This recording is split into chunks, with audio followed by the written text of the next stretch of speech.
Hello and welcome to another gameplay review on the Virkayu gameplay channel. And in this one we have SHACO, the Devil, the Joker, Jack in a Box, and all-round disease spreader, because when played correctly, that's exactly what he does to lanes, but it's very rarely you will have a SHACO really take over games in a way that they really should. And obviously fresh off of those huge AD ratio buffs on his passive, on his Q, the W cooldown by 1 second, and the box duration going up to a 10% in AP ratio. I had that all next to me because I've been looking at all the numbers all day just to see how things are going to change before we have the next patch. But before we dive into this game and how you can have a record-setting win, Ross has a message. Have you ever wondered what the key is to unlock LP gains? Clearly it is the password of knowledge, but for every other password you have, you need a password manager. NordPass is here to help you keep track of all 23 Smurfs you own. But more than that, it is a cybersecurity tool that makes your life easier and safer. Global research has shown that most of you create and use suboptimal passwords, and that simply will not do. The last thing you want is for all your account's beautiful skins to be compromised when you're logging in online for the esports rewards. NordPass does much like what Ross does for the Rift when he removes Yumis from existence. You're welcome. It is a simple-to-use, very secure password manager created by those who invented NordVPN. It will store all your passwords in one place so you can focus on using your mind to gain Turbo Giga LPs. It'll help you log in faster for when you need access to all your various sites and accounts while generating secure passwords, saving you time and keeping your password health absolutely top-notch, like my physique. Click the link below to keep your passwords protected with NordPass for a safe and secure society. Get 70% off a 2-year plan on NordPass using code Virkayu with a 30-day money-back guarantee. And once more, thanks to Rust for the delivery. Don't forget, if you want to support this channel, please consider clicking the link for the sponsor below, but also the match history, the warrior guides, the volleyball guides, whole bunch of resources designed to make you better junglers, all fresh, all updated, all from me, all in the description. And obviously, with this channel, we have had a little bit of SHACO hysteria. A lot of games where we've talked about how to split, how to come back into games when you don't have a good start. And ironically, we haven't had a real turbo stomp game that you kind of want to have, right? You kind of want to cheese the game, win the game, go next and do it again. So standard stuff, using the boxes to get Raptors and Red. And now typically, you do go into the Krugs. However, on the main channel, I just discussed a whole bunch of general jungling tips I think we need to, reaffirm and kind of fix bad habits with. The SHACO did a 5 camp just to piss off the enemy jungler, and it worked a dream, really. So don't always go into the predictable, because when you're predictable, no matter what jungler you're playing, you're going to find yourself being counted a little bit. So that's the most important thing. I do love these kinds of fadeaways. I mean, I'm coaching and the people are playing whatever champion and they're crossing back to the blue side, and it's like 250, and SHACO's just so efficient with how he clears and how he gets on the map. And this is the thing, right? We have an Azir against Vladimir. We have here a Leona Misfortune with a Seraphine Sona bot lane. I mean, that will be diseased later on, but trust me, they're not going to do much. So, as SHACO, what are you going to do here? And you notice I'm mixing it up a little bit, but what are you going to do here? I mean, are you going to try gank this with the Leona? Probably not. You have a Lilia, right, who's probably going to be doing some other sort of clears as well, and we've got a Riven pushing into the Yone, so there's nothing wrong with delaying your cheese, delaying your action, and going into a simple full clear, because you can do it highly efficiently, which means you can finish 315-ish and then do the crab, which is exactly what we want. Now, the Azir has pressure here. The wards or knowledge we have or don't have about the enemy jungler, that is obviously up to you. Please always remember to track where they were leashed and kind of know if you're going same side or opposite, because then how you play it is going to be, it's going to shift things around. So, obviously in this case, full clear down for the Lilia, which means she's going to snack this crab. And we've got a full clear for both of them, 6 camp.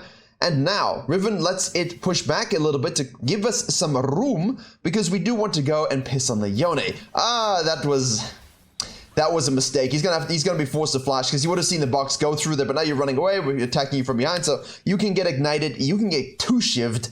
And why is she even rotating here? Because as soon as someone shows a 28 CS, you know straight up they did the crab, so there's no reason for Lilia to be here whatsoever. And as SHACO, I'll just say that for the rest of the video, please punish this. I do not see enough of this champion do this, right? I know you can kind of farm a little bit, you can get things done nicely, and I know you can exert a lot of lane pressure, but I'm not seeing a little bit of the translation into punishing mistakes and mispositioning. But obviously, if Vlad disappears and Yone is going to respawn, don't overcommit, but do look for follow-up plays, especially to junglers who make weaker decisions. So, like, she has a reset. instead of just resetting and buying, and then maybe looking to cut you off here or do something else, she just kind of hangs around and goes for a resequence. So SHACO, it's tough to get to South African out of me, but the SHACO, he's going to have to, play around that now. What could you do about that? Obviously, that means if she sequences this and then resets, you're going to have some prio here. If she keeps on sequencing, you can counter gank loop it, which means you'll have the item advantage because you've been back to base, and you, of course, have Iron Spike Whip, because as you would have seen from the thumbnail, we're not AP, as we have been lately, but we are definitely AD-ish, I guess. Still a little bit tanky in a way, just by going a bit more fightery. He actually ends up going Frozen Hearts a little bit, this player, and I've seen some other kind of gore drinker shake builds. Oh man, that's annoying. But we do see here low bottom lanes, knowing that we're probably going to resequence up. So what do? You don't just resequence blindly. You cut the map. You loop path back to the bot lane. We'll take another kill. Thank you so much. Leona's going to die as well. This is it. Understanding this right here, as I said, is crucial. If you carried on sequencing, your bot didn't get the kill. She rotates down, gets a double kill. You're up here going, guys, don't die bot lane. It's on you. It is on you. So the jungler is able to recognize from this ward what she's going to do. So he says, nah, I'm going to cut down. Now take away your gank if you decided to keep sequencing, right? And now she's going to sequence and obviously have to go back to base.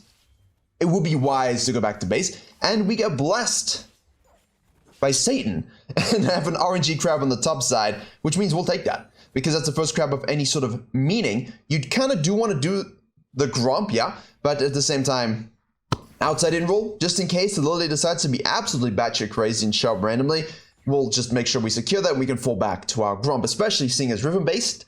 Azir went back to the nest and we're by ourselves. So let's take that outside in objective and then fall back to our Gromp. Very, very nice. Now, by doing this, obviously, if it's warded or if they suspect that we've resequenced, then you're probably going to lose a dragon, which, as you can see, we're losing a dragon. We don't necessarily know that we are going to lose it, but if you have a Seraphine on a bot lane, I'm going to go out on a limb, and it's not a Lilia pun, but it could be, and say that you're probably going to lose it.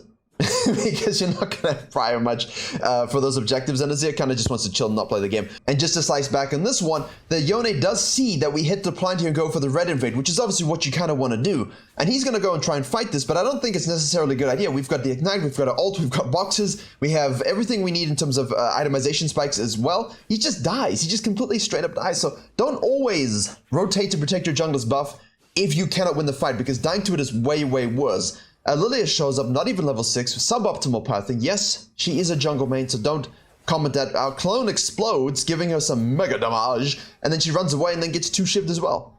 She Palpatined, basically, and now we'll take her Krugs also. Third spawn, we'll take that. That should be a level 6 camp, which it is. Azir's now stealing the Raptors, which won't always happen, but if it doesn't, you take them. Yeah, you take them. Because she's going to be forced to go down to the bottom side, assuming you probably did. Instead, though, he decides, hey, yo, what up, yo, nay? And he cheeses him and says, I think you should die again. That's a huge minion wave, and I think you're going back from whence you came. The box will be doing the damage. Nice. He fears, he leaves, he says, Auf Wiedersehen, and back to base, or tschüss, and he goes back to base. We do have here our bot lane kind of just existing. Azir as well. Vlad's not going to try and put the fire out in the top lane, which opens up the mid lane. So all of this pressure that he's caused from that first gank on the Yone, the SHACO is really forcing the tempo of the game, and people are recognizing it. Now he's got his top lane fed, 100%. Denied their top lane existence. Mid lane are just existing. Lilia thinks, haha, he's going to go to the bottom side. I'm going to steal a camp. He says, no. That's what he says. He says no. Now, why would you necessarily go for that move as a Lilia? You wouldn't. It's an absolute terrible move. But she's kind of banking on the fact that the SHACO might think, okay, look, she's got nothing here. She's going to go do this. She's going to go do this. Why don't I counter jungle this and protect it? And then she's just up here sneaking this away, maybe taking a Herald. And basically, it's a high risk play. But it's stupid because it basically is predicated on the fact that you expect the blue team, the winning team, to have no deep vision. And in this elo, they're always going to have vision. It might work in a low elo game, but, it's not really something you should straight up be looking for. The SHACO obviously then goes straight down to the bot side. The Iron Spike Whip, which is now full on... this is Gore Drinker. Yeah, it's true. This is the Gore Drinker game. I was looking at a Strike Breaker game, but we don't use that here. We just go straight up Gore Drinker in this game. And then we gank bot lane for over pushing and committing, which is always what you're looking to do. Worth noting that we've gone for 2 in the box. You know, get the bonus damage to monsters from that as well, and straight into the E, maxing that one. Whereas the other game I kind of followed, it was a bit more rocky, but you know, he kind of went a few more points into the W. I think he went 3 or 4 points into the W just because there wasn't a lot available. He didn't get a lot of ganks going, so he just wanted that increase in farm capacity as well. Obviously, there's fear benefits as well, yeah, but I mean, the bonus monster damage allows you to farm a bit quicker too. So Lilia shows bot lane here so much vision control, which is why I don't like it when coaches are like, hey, you know, you're spending so much gold on vision. I mean, just spend the gold. You know, don't waste it. Don't buy 1,000 control wards, but if you're buying, you know, 5, 6 a game, that's usually more than enough if well placed to get visual confirm on your tracking and be able to make plays and collapses on that. I'm watching the Azir's TP. In the meantime, look at this. She moves up here, and he goes to cut her off. And this is something I did yesterday, even as Ornn, even as off-meta junglers.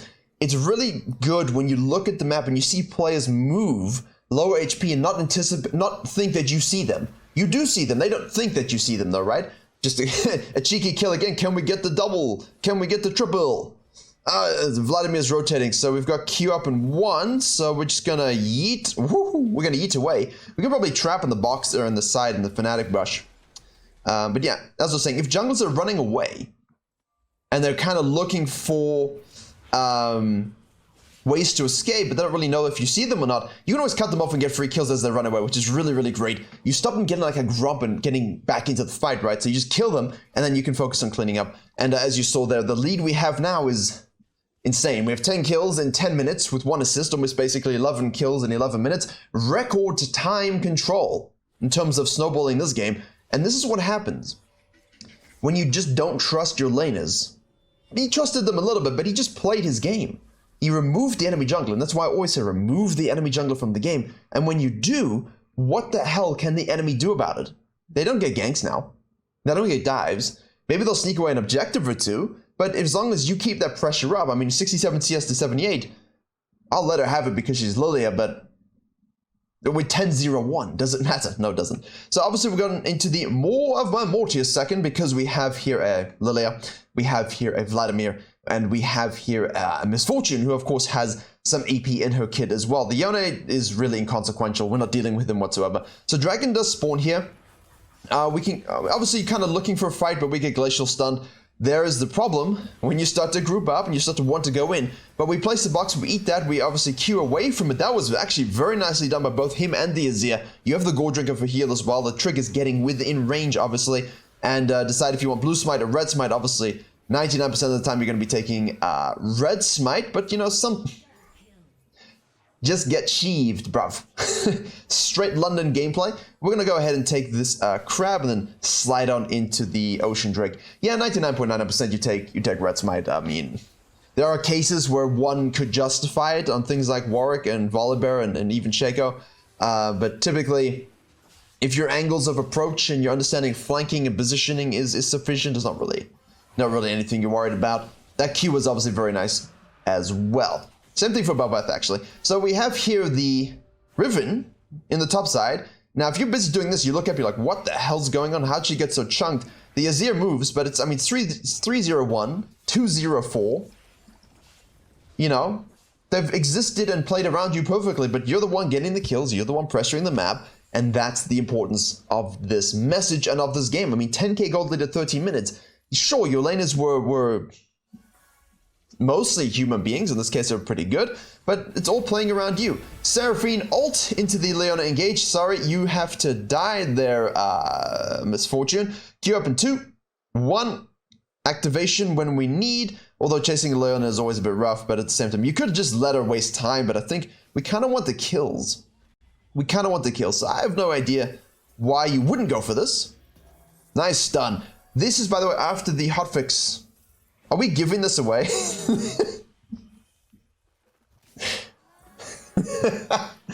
There you go.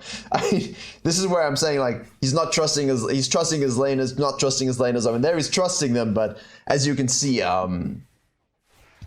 yeah, that was entertaining. 245. Let's have a look at the gold amounts for reference, right? Lilia, why are you here?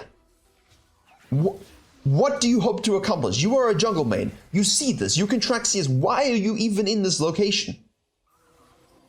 That's beautiful, isn't it? You remove everything, and I have no idea where to go. Junglers have no idea how to play from behind if they don't have any camps to farm. They just run around like headless chickens, absolute idiots, and you can just kill them and punish them. That's exactly what we're looking for. So we have 4,200 gold on the Lily, and we have 9,000 gold on the SHACO.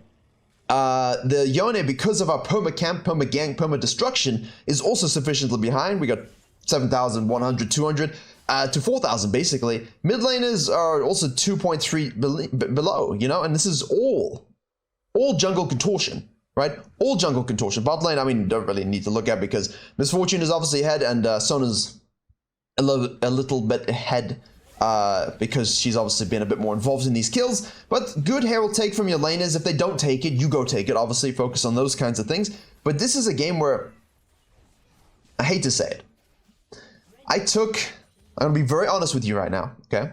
It wasn't SHACO, but me and my homies doing some Flex Q gamings, and we kind of busted open an inhib around this time, thinking we're going to win. I mean, it's easy, right? We just let the supers do the work. We rotate, we move. Well, let's just say the pressure went down quite extensively in terms of, hey, we got a nice win here. Okay. You know, the pressure's down. We can easily win this. Let's just push the map and end the game. Well, guess what? You know, you relax, you take the pressure off, your opponent gets a little lazy, you give a bounty here, you give a bounty there. Someone doesn't understand the message of the game and they end up dying. You give a few shutdowns, and all of a sudden, you've given them super minions plus all of those things, and you lose. And I've seen it enough in coaching too. I've seen people get so arrogant with this kind of we have a lead that they don't keep that pressure up, and that's why these kinds of games are huge. So you do this, right? This is an early inhib that you're feeding an Azir. I'm sorry, you're feeding a Vladimir, you're feeding a Yone, you're feeding a Lilia. They're still a good team. We're a good team late too. But they're a good team as well. So you don't want to be too detached like the SHACO is here, where he's farming and then he goes and farms again, and then he kind of loops around here and he farms this. You got to keep that pressure up because obviously the Riven's doing her job, the Azir's doing his, but we need to keep this pressure up just to make sure we can finally close this game now. Like, if you're going to take the inhib at 15, you want to end the game now. So, we have, for your information, Goredrinker, Blade of the Ruined King, and of course more of Malmortius, because you have to roll your R's when you speak like that, because these are the items of gentlemen, and victors, and kings. And I'm struggling to think of something to say, because obviously this is a quickie. Every now and then we need a quickie, we need a quick release, and, you know, SHACO's a good one to do it because most SHACO mains don't do this. So Azir's pushing the bot lane here. We have a dead Lilia. He goes and joins his team. We have no minions, which means we have to wait for them, but it seems like they might be able to close if people are AFK and kind of just giving up, which I think in this case you should. Don't grief the FF vote, but at the same time, if you truly believe you can win the game, and I think in a lower elo sense, I don't think you should give up nearly as soon, but again, in a lower elo sense, this isn't happening, right? I mean, the SHACO's not running around with that kind of pressure into the jungle, into the cutoff. But, do we have anything fun? Any fun dives? Ooh, nice charm, juicy knockup, very good. Yes, yes, yes, yes, yes, ignite. One more, please. Clone does the work. We get eaten by a misfortune ult, but unfortunately we're able to get another kill. So we shall end this. Any more? Any more? Donators for kills, for the challenges. No, okay, so there you go. 15:06. 18 minutes. Complete destruction of the map. And just a really good showing of how to destroy one lane. And if you watch the video on the main channel, you'll see junglers are not doing that enough. They are not doing what he did here, which was first, get yourself going in a lane. Destroy the enemy jungler, prevent them from doing so as well. Make a read based upon their bad pathing. That's it. The Lilia not backing and being seen going down again means I can circle, cut the map to gank bot lane. She cannot dive it. 99% of you, that's where you don't get this game. This game happens because he does that. Then he ganks top lane. Then he cheeses top lane. Then he kills top lane again when the top lane tries to defend the red. Yone is absolutely fucked. Lilia absolutely fucked. And you're just laughing and keck Wing. And that's exactly the kind of pressure you need to carry this game. So hope you enjoyed it, learned something. Sometimes it's nice to have a quick one. We'll probably have a comeback video and a bit of a longer one in the next week as well, just to show you how to do that. We always like to cover all scenarios on this channel. Don't forget to click the link in the description below for NordPass. Thanks to them for sponsoring this video and the last video. My Warwick and Volleyball guys, live companions, ready to go. And the match history is in the description as well.